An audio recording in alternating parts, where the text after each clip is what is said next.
ಒಂದು 3 ಈರುಳ್ಳಿ, ಒಂದು 7-8 ಹಸಿಮೆಣಸಿನ್ಕಾಯಿ, ಸ್ವಲ್ಪ ಕರಿಬೇವು, ಕೊತ್ತಂಬರಿ, ಟೊಮೊಟೊ, ಕಡಲೆಬೇಳೆ, ಉದ್ದಿನಬೇಳೆ, ಸಾಸಿವೆ, ಜೀರಿಗೆ, ಗೋಡಂಬಿ, ಉಪ್ಪಿಟ್ಟು ರವೆ ಒಂದು 1/4 kg ತೊಗೊಂಡಿದ್ದೀನಿ.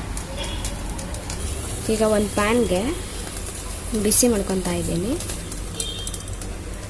ರವೆನ ಆ್ಯಡ್ ಮಾಡ್ಕೊತೀನಿ. ರವೆ ಗೋಲ್ಡನ್ ಬ್ರೌನ್ ಬರೋ ತನಕ ಚೆನ್ನಾಗಿ ಹುರ್ಕೋಬೇಕು. ಇವಾಗ ಅದೇ ಪ್ಯಾನ್ಗೆ 1-2 ಸ್ಪೂನ್ ಆಯಿಲ್ನ ಆ್ಯಡ್ ಮಾಡ್ಕೊಂಡಿದ್ದೀನಿ. ಎಣ್ಣೆ ಕಾದ ನಂತರ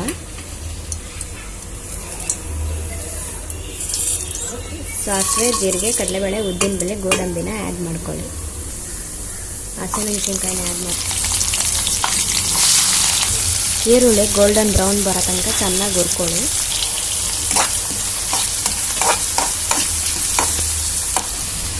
ಈರುಳ್ಳಿ ಫ್ರೈ ಆದ ನಂತರ ಟೊಮೊಟೊನ ಆ್ಯಡ್ ಮಾಡ್ಕೊಳ್ಳಿ.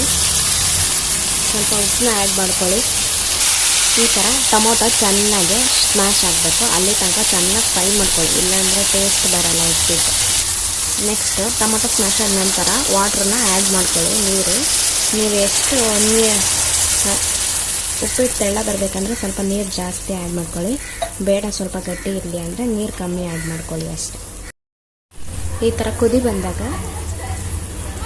ರವೆನ ಆ್ಯಡ್ ಮಾಡ್ಕೊಳ್ಳೋಣ.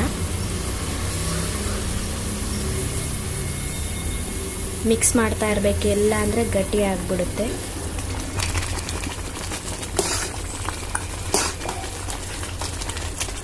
ಕೊತ್ತಂಬರಿನ ಆ್ಯಡ್ ಮಾಡ್ಕೊಳ್ಳಿ.